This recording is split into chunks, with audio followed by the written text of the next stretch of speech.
I've been waiting more than 30 years to say this. Dad, I always told you I'd come back and get my degree.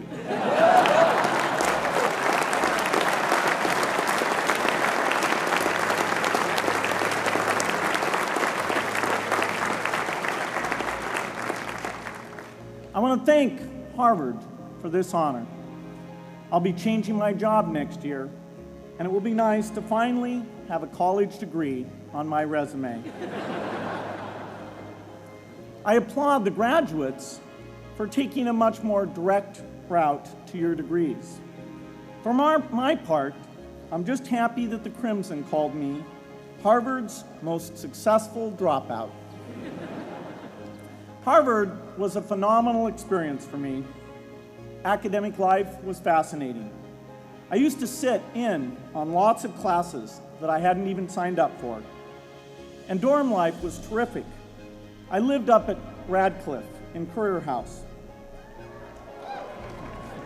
There were always a lot of people in my dorm room late at night discussing things because everyone knew that I didn't worry about getting up in the morning.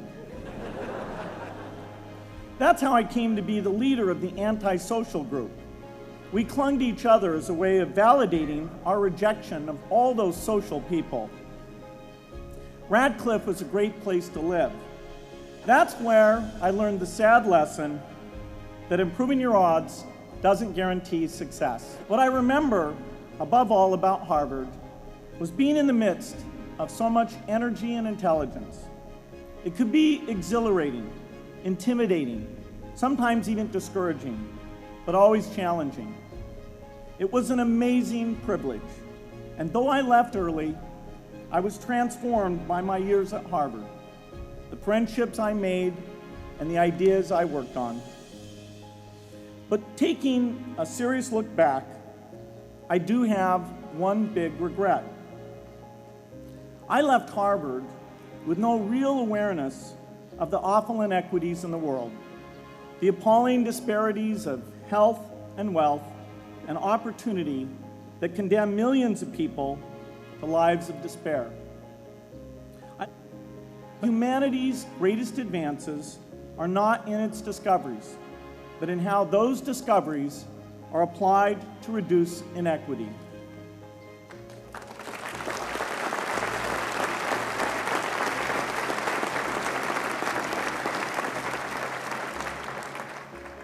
Whether through democracy, strong public education, quality health care, or broad economic opportunity, reducing inequity is the highest human achievement. I left campus knowing little about the millions of young people cheated out of educational opportunities here in this country. And I knew nothing about the millions of people living in unspeakable poverty and disease in developing countries. It took me decades to find out. You graduates came to Harvard at a different time. You know more about the world's inequities than the classes that came before. In your years here, I hope you've had a chance to think about how, in this age of accelerating technology, we can finally take on these inequities and we can solve them. If you believe that every life has equal value, it's revolting to learn that some lives are seen as worth saving and others are not. We said to ourselves, this can't be true, but if it is true, it deserves to be the priority of our giving. So we began our work in the same way anyone here would begin it. We asked, how could the world let these children die? The answer is simple and harsh. The market did not reward saving the lives of these children, and governments did not subsidize it. So the children died because their mothers and fathers had no power in the market and no voice in the system. But you and I have both. We can make market forces work better for the poor if we can develop a more creative capitalism. If we can stretch the reach of market forces so that more people can make a profit or at least earn a living, serving people who are suffering from the great inequities. The barrier to change is not too little caring. It is too much complexity. To turn caring into action, we need to see a problem, see a solution, and see the impact. But complexity blocks all three steps. Even with the advent of the internet and 24-hour news, it is still a complex enterprise to get people to truly see the problems. When an airplane crashes, officials immediately call a press conference. They promise to investigate, determine the cause, and prevent similar crashes in the future. But if the officials were brutally honest, they would say, of all the people in the world who died today from preventable causes, 0.5% were on this plane. We're determined to do everything possible to solve the problem that took the lives of the 0.5%. The problem is not just the plane crash, but the millions of preventable deaths. Even when we do see it or read about it, it's difficult to keep our eyes on the problem. It's difficult to look at suffering if the situation is so complex that we don't know how to help. And so we look away. If we can really see a problem, which is the first step, we come to the second step, cutting through the complexity to find a solution. Finding solutions is essential if we want to make the most of our caring. The complexity makes it hard to mark a path of action for everyone who cares, and makes it hard for their caring to matter. Cutting through complexity to find solutions runs through 4 predictable stages. Determine a goal, find the highest impact approach, deliver the technology ideal for that approach, and in the meantime, use the best application of technology you already have. In the meantime, we have to work with what we have in hand, and the best prevention approach we have now is getting people to avoid risky behavior. Pursuing that goal starts the 4-step cycle again.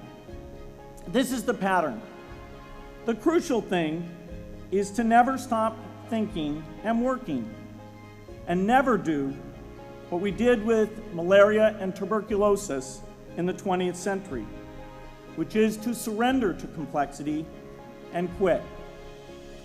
The final step, after seeing the problem and finding an approach, is to measure the impact of the work and to share that, success or failure, so that others can learn from the efforts.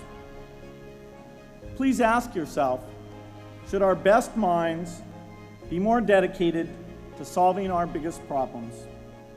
Should Harvard encourage its faculty to take on the world's worst inequities?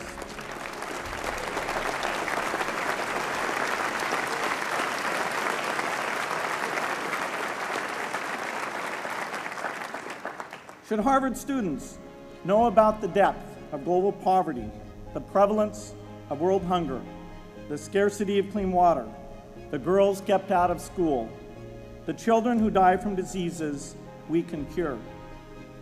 Should the world's most privileged learn about the lives of the world's least privileged? These are not rhetorical questions.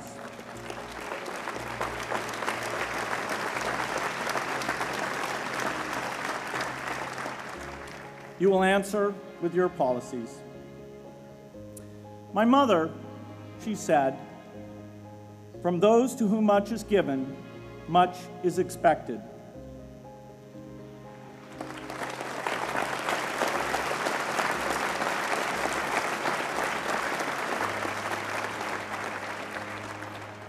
When you consider what those of us here in this yard have been given in talent, privilege, and opportunity, there is almost no limit to what the world has a right to expect from us.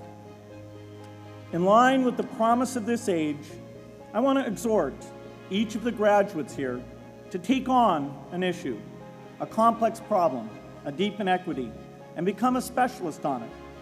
If you make it the focus of your career, that would be phenomenal. But you don't have to do that to make an impact. For a few hours every week, you can use the growing power of the internet to get informed, find others with the same interests, see the barriers, and find ways to cut through them. Don't let complexity stop you. You graduates are coming of age in an amazing time. As you leave Harvard, you have technology that members of my class never had.